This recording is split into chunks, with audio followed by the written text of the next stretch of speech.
এটা মনে হয় না, কারণ হচ্ছে আমি কোনো সেন্টার দেখি নাই আজ পর্যন্ত। সারা বাংলাদেশে যে রিপোর্ট পাচ্ছি, জনগণের মধ্যে উচ্ছ্বাস উৎসবমুখর পরিবেশে জনগণ ভোট কেন্দ্রে যাচ্ছে এবং এই ধারা অব্যাহত আছে। আমি এখন পর্যন্ত যতটুকু খবর পেয়েছি এই ধারা সারা বাংলাদেশে অব্যাহত আছে। আমি কোনো পক্ষপাতমূলক কিছু তো দেখতে পাই নাই এখন পর্যন্ত। অতটুকু বাংলাদেশের মানুষ গত 17-18 বছর ভোট দিতে পারে নাই।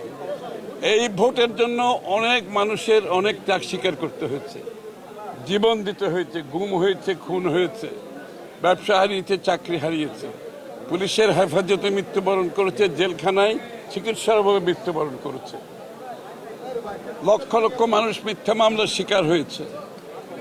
এই ভোটের পেছনে যাদের এই অবদান, আমি তাদের কাছকে স্মরণ করছি, তাদের প্রতি শ্রদ্ধা জ্ঞাপন করছি এবং শ্রদ্ধা জ্ঞাপন করছি বাংলাদেশের গণতন্ত্রকামী মানুষ যারা রাস্তায় নেমে তাদের অধিকার আদায় করেছে। আমি শ্রদ্ধা জ্ঞাপন করছি দেশনেত্রী বেগম খালেদা জিয়ার প্রতি, নিজের জীবন দিয়ে গণতন্ত্রের জন্য আপসহীনভাবে লড়ে যাওয়ার কারণে আজকে আমরা এখানে এসেছি। আমি শ্রদ্ধা জ্ঞাপন করছি শহীদ প্রেসিডেন্ট জিয়াউর রহমান, যিনি একদলীয় বাকশাল থেকে বহুদলীয় গণতন্ত্র প্রবর্তন করেছে।